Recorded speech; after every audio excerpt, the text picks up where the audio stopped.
वालेकुम स्टूडेंट्स, हम बात करने जा रहे हैं जी problems associated with anorexia nervosa. ठीक है, कौन कौन से प्रॉब्लम्स होते हैं एनोरेक्सिया नर्वोसा में, जिसमें हमारे पास कार्डियक डिसफंक्शन आ जाता है, central nervous system abnormalities, musculoskeletal problems, ठीक है, fluid and electrolyte imbalances and dental problems. ठीक है, इन सब प्रॉब्लम्स को हम डिटेल के साथ डिस्कस करेंगे इस लेक्चर में। ठीक हो गया। वो कह रहे हैं कि क्या होता है बेसिकली एनोरेक्सिया नर्वोसा में, हम क्या करते हैं, खुद को स्टार्व करते हैं, मतलब खुद को भूख में रखते हैं और हम डिनाई करते हैं कि हमें भूख, मतलब हम खुद को कहते हैं कि हमें भूख नहीं है। ठीक है, lack of appetite, anorexia nervosa. ठीक है, process of starving the body. तो इससे क्या होता है कि हमारी बॉडी पर बहुत ज़्यादा, सही सी बात है, आप बॉडी को खाना नहीं देंगे, उसको भूख में रखेंगे और बस एक्सरसाइज करवाई जाएंगे, तो जाहिर सी बात है बॉडी में बहुत ज़्यादा अफेक्ट होगा इसका। ठीक है, जिसमें सीरियस इंप्लीकेशंस हो सकती हैं, जिसमें हमारे पास हेल्थ प्रॉब्लम्स जो है वो बहुत सारे आते हैं, जिसमें कार्डियक डिसफंक्शन है, ठीक है, central nervous system abnormalities, musculoskeletal problems, fluid and electrolyte imbalance and dental problems. ठीक है, ये सारे प्रॉब्लम्स इसके साथ एसोसिएट करते हैं। फर्स्ट ऑफ ऑल हमारे पास है कार्डियक डिसफंक्शन। इसमें वो कह रहे हैं कि जो यंग एनोरेक्सिक्स होते हैं, मतलब जो यंग पीपल होते हैं जो कि एनोरेक्सिया नर्वोसा के डिसऑर्डर का शिकार होते हैं, वो क्या करते हैं, उनका जो हार्ट साइज़ है वो रिड्यूस हो जाता है। ठीक है, उनका जो दिल है वो छोटा हो जाता है, हार्ट साइज़ रिड्यूस हो जाता है। और क्यों वो हो जाता है, क्योंकि उनके जो हार्ट के जो वेंट्रिकल्स होते हैं उसमें जो लेफ्ट वेंट्रिकल है वो स्मॉल हो जाता है। ठीक है, जिससे उनका हार्ट जो है वो साइज़ कम हो जाता है। हेल्दी हार्ट जो है उसमें क्या होता है कि नॉर्मली लेफ्ट वेंट्रिकल का क्या काम है, वो क्या कर रहा होता है, सर्कुलेशन कर रहा होता है रेस्ट ऑफ द बॉडी में। ठीक है, और इससे फिर क्या है कि जब आपका जो लेफ्ट वेंट्रिकल है वो उसमें इशू हो गया, उसका साइज़ कम हो गया, तो वो सर्कुलेशन में इशू आएगा। ठीक है, बॉडी में जो ब्लड सर्कुलेशन हो रही है सारी, उसमें इशू आएगा। ठीक है, तो इससे जो है वो आगे बहुत जाहिर सी बात है आपकी बॉडी में ब्लड सर्कुलेशन ही ठीक से होगी, क्योंकि जो करने जिसने ब्लड सर्कुलेशन करनी थी वो पार्ट ही ख़राब हो रहा है, तो उससे जो है वो बहुत ज़्यादा इश्यूज हो सकते हैं। ठीक हो गया, ये होता है कार्डियक डिसफंक्शन। दूसरी बात है सेंट्रल नर्वस सिस्टम एबनॉर्मेलिटीज़। वो क्या है कि जाहिर सी बात है जब इंसान जो है वो खाना ही नहीं खा रहा ठीक से, तो खाने से क्या होता है, हमें न्यूट्रिएंट्स मिलते हैं, वो न्यूट्रिएंट्स हमारे ब्रेन तक जाते हैं और फिर ब्रेन को एनर्जी प्रोवाइड करते हैं और ब्रेन जो है वो सारे बॉडी का काम कर रहा होता है। जब आप खाना ही नहीं खाएंगे तो आपको न्यूट्रिएंट्स ही नहीं मिलेंगे, तो इससे जो है वो ब्रेन को क्या होगा, बहुत ज़्यादा वाइटल न्यूट्रिएंट्स जो है वो उससे, मतलब ब्रेन को कमी हो जाएगी। ठीक है, उससे जो है वो ब्रेन को एनर्जी नहीं मिलेगी, ब्रेन जो है वो अपने काम ठीक से परफॉर्म नहीं कर पाएगा। ठीक है, जिसमें बेसिक जो वो कह रहे हैं कि ज़्यादा जो कॉन्सिक्वेंस होता है वो क्या है, रिजल्ट जो होता है वो कॉग्निटिव इम्पेयरमेंट होता है, मतलब कॉग्निशन डिस्टर्ब होती है। जो भी कोई कॉग्निटिव स्किल्स होती हैं, कॉग्निटिव टास्क होते हैं, प्रॉब्लम सॉल्विंग स्किल्स होती हैं, वो सारी डिस्टर्ब हो जाती हैं। पर्सन जो है वो फिर ठीक से प्रॉब्लम सॉल्विंग नहीं कर सकता, कोई वो कॉग्निटिव जो उसके टास्क हैं जिसमें मेंटल स्किल्स इन्वॉल्व होती हैं उनको परफॉर्म नहीं कर पाएगा। ठीक है, वो डिस्टर्ब हो जाएगी उसकी कॉग्निटिव एबिलिटीज़। ये हो गई हमारे पास सेंट्रल नर्वस सिस्टम प्रॉब्लम्स, जो क्यों हो रहे हैं, लैक ऑफ न्यूट्रिएंट्स की वजह से। ठीक हो गया, जो कि क्यों है, लैक ऑफ फूड की वजह से। अच्छा जी, उसके बाद आता है मस्कुलोस्केलेटल प्रॉब्लम्स। इसमें वो क्या कह रहे हैं कि loss of bone mass, bone mass जो है वो हमारा कम हो जाता है। ठीक है, एनोरेक्सिया नर्वोसा से वो क्यों कम हो जाता है, during normal development in puberty. Puberty की जो एज होती है उसमें वो क्या होता है कि बोन स्ट्रक्चर जो है वो आपका डेवलप हो रहा होता है। अब वो कह रहे हैं कि अगर आपने मतलब नॉर्मल आप हेल्दी फूड खाएं, ठीक है, तो आपका बोन मैस जो है वो अच्छा होता है। तो बोन मैस जो है वो क्या करता है, आगे जाके पर्सन को प्रेगनेंसी में जो स्ट्रेसेस उसने फेस करने होते हैं, बहुत सारे स्ट्रेसेस होते हैं प्रेगनेंसी में, लेबर में, इन सब स्ट्रेसेस को जो है वो पास करने के लिए बोन मैस जो है वो बहुत इन्वॉल्व होता है। ठीक हो गया, अगर बोन मैस जो है वो ठीक नहीं होगा पर्सन का, ठीक है, तो उससे क्या होगा, हड्डियाँ जाहिर सी बात है उसकी मजबूत नहीं होंगी, तो बहुत ज़्यादा इश्यूज होंगे।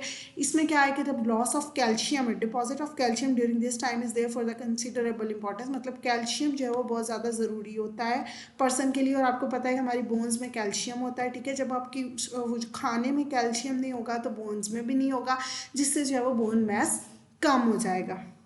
ठीक है, और हड्डियाँ जो है वो मजबूत नहीं होंगी। Therefore as a consequence girls who develop anorexia nervosa deprive their bodies. अब वो वाली गर्ल्स जिनको एनोरेक्सिया नर्वोसा होता है प्यूबर्टी में, क्योंकि प्यूबर्टी की एज बहुत इंपॉर्टेंट होती है। ठीक है, अगर उस एज में आपको होता है तो फिर उसके बाद आपकी जो बॉडी है उसमें कैल्शियम और विटामिन डी की कमी हो जाती है। ठीक है। और ये वो कह रहे हैं कि स्केलेटल उनकी डेवलपमेंट क्योंकि उस टाइम पे हो रही होती है, a potentially devastating impact because loss of bone. अब ये जो है रिवर्सिबल है, मतलब अगर प्यूबर्टी की एज गुजर गई और उसमें वो एनोरेक्सिया नर्वोसा के शिकार रही, उनकी बॉडी में कैल्शियम और विटामिन डी की कमी रही, ठीक है, उसके बाद उनको फील हुआ कि नहीं वो गलत कर रही थी, अब उन्हें खा लेना चाहिए, तो उसके बाद प्यूबर्टी की एज के बाद खाने का कोई फ़ायदा नहीं है, वो रिवर्सिबल इरिवर्सिबल इफेक्ट है। ठीक है, वो कह रहे हैं कि अब ये वापस आप पलट नहीं सकते हैं, ठीक है, उसी एज में खाना है। This was evidenced in a follow up study showed that even when women has recovered. अच्छा, वो कह रहे हैं कि जब उनको मतलब आइडिया हो भी गया कि अब वो रिकवर कर लें इस चीज़ को, लेकिन फिर भी उनका जो बोन डेंसिटी लेवल है वो इम्प्रूव नहीं हो सका। ठीक हो गया। तो प्यूबर्टी की एज में इस किस्म के काम नहीं करने चाहिए, आपको हेल्दी फूड खाना चाहिए, ठीक है, और मतलब कैल्शियम और विटामिन डी जो है रिच फूड्स खाने चाहिए। अच्छा जी, उसके बाद वो क्या कह रहे हैं, बोन डेंसिटी वो भी अफेक्ट हो रही है, ठीक है, जो है वो क्या है, इरिवर्सिबल है, लॉन्ग टर्म कॉन्सिक्वेंसेज हैं इसके। और ठीक हो गया बस। उसके बाद अब हमारे पास आता है fluid and electrolyte imbalance. Fluid and electrolyte imbalance का क्या है कि जब आप वॉमिटिंग करते हैं, लैक्सेटिव अब्यूज़ यूज़ करते हैं, वॉमिटिंग में क्या होता है कि आप जो मतलब आपने स्टमक में पहले खाना चला गया, ठीक है, अब आप खुद उसको निकाल के स्टमक से बाहर ला रहे हैं, ठीक है, मतलब इसमें बहुत सारे तरीके होते हैं कि वो खाना आपने फ़ौरन अभी खाया ही हो तो आप उसको बाहर वॉमिट कर सकते हैं, ठीक है, वो बहुत सारे इस तरह के अक्सर ड्रामाज में शायद आपने देखा हो, मतलब इस तरह से दिखाते हैं कि जो लड़कियां बहुत ज़्यादा ऑब्सेस्ड हो जाती हैं अपनी बॉडी शेप को लेकर, अगर उन्होंने किसी पार्टी में खा भी लिया तो उसके बाद वो उसको वॉमिट आउट कर देती हैं, ठीक है, खुद से वो मतलब अपने गले में कुछ कर के उसको बाहर निकाल देंगी। तो इस तरह से ये वो कह रहे हैं कि जब भी आप वॉमिटिंग करें, इस तरह करते हैं हम, तो उससे क्या होता है कि खाना जो है एक दफ़ा चला गया स्टमक में, तो अब उसमें जो स्टमक में जो चीज़ें थी वो खाने के साथ होगी, जो भी एसिड्स वगैरह थे, तो जब आप उसको दोबारा वॉमिट आउट करते हैं, ठीक है, तो उससे फिर क्या होता है कि वो चीज़ें, वो सारे एसिड्स भी आपके मुंह में आए और वो खाना बाहर आपने निकाला, लेकिन उन एसिड्स का टकराव होता है मतलब आपके टीथ के साथ, ठीक है। सॉरी, ये मैं डिस्कस करने लग गई हूँ डेंटल प्रॉब्लम, सो हम पहले इनको डिस्कस कर लेते हैं। तो इससे क्या हुआ है कि वो खाना जो है उनके टीथ के साथ टच हुआ, ठीक है, तो उससे फिर क्या होता है, उनको फिर वो जो टीथ प्रॉब्लम्स होते हैं, डेंटल प्रॉब्लम्स होते हैं, ठीक है, suffer from dental problems, tooth H is a common, इसमें टूथ एच कॉमन हो जाता है, ठीक है, टूथ एनामल हो जाता है, उनके दांत जो है वो बिल्कुल ख़राब हो जाते हैं इससे, क्योंकि जो एसिड होता है स्टमक का, जो एसिड कॉन्टेंट्स हैं स्टमक के, वो उसके साथ मतलब जो अब एसिड कॉन्टेंट्स हैं वो किसके साथ टच हो रहे हैं, आपके टीथ के साथ, ठीक है, तो बार बार जब ऐसे वो टच होंगे तो उससे जो है वो आपके दांत ख़राब हो जाएंगे, ठीक है। ये हो गया डेंटल प्रॉब्लम्स। अब हम डिस्कस करते हैं इलेक्ट्रोलाइट्स को। इसमें वो कह रहे हैं कि जब आप वॉमिटिंग और लेक्सेटिव अब्यूज़ यूज़ करते हैं, वॉमिटिंग मतलब ये सेल्फ वॉमिटिंग आप करते हैं, दूसरी बात है लेक्सेटिव मतलब आप जो ये मतलब मेडिसिन वगैरह यूज़ करते हैं, वो मेडिसिन जो आपको डायरिया कॉज करती हैं, ठीक है, तो नॉर्मल बैलेंस जो इलेक्ट्रोलाइट्स का वो डिस्टर्ब हो जाता है।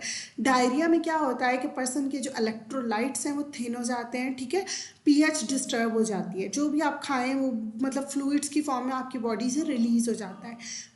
इससे क्या है, electrolytes are chemicals which regulates our bodies systems. Electrolytes क्या है, वो केमिकल्स होते हैं जो आपकी बॉडी सिस्टम को रेगुलेट कर रहे होते हैं। तो बार बार जब आप वॉमिटिंग करते हैं तो उससे क्या है, आपकी बॉडी की पीएच डिस्टर्ब हो जाती है। पीएच क्या है, बैलेंस जो है वो अल्कली और एसिडिटी के दरमियान जो बैलेंस है, ठीक है, तो वॉमिटिंग करने से आपका अल्कली और एसिडिटी के दरमियान बैलेंस डिस्टर्ब हो जाता है, लेवल्स ऑफ बॉडी फ्लूइड जो है वो डिस्टर्ब हो जाते हैं।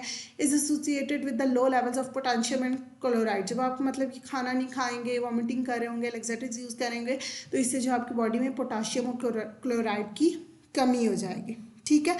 और जब ये इलेक्ट्रोलाइट्स कम हो जाएंगे तो उससे जो है वो पर्सन को फटीग फील होगा, ठीक है, और मसल उसके वीक हो जाएंगे, कॉन्स्टिपेशन भी हो सकती है, ठीक है। ये सारे जो है वो आपस में लिंक कर रहे हैं। तो रिसर्चर्स ने क्या कहा कि establish link between vomiting and laxative use and electrolyte imbalance, मतलब वॉमिटिंग करना, लेक्सेटिव्स को यूज़ करना, इन सब का ताल्लुक जो है वो इलेक्ट्रोलाइट इम्बैलेंस के साथ है, ठीक हो गया। फिर डेंटल प्रॉब्लम्स हैं, उनको हमने डिस्कस कर लिया। ये थे हमारे पास कुछ प्रॉब्लम्स जो कि किसके साथ एसोसिएटेड है, एनोरेक्सिया नर्वोसा के साथ, ठीक हो गया। Thank you so much and अल्लाह हाफिज़।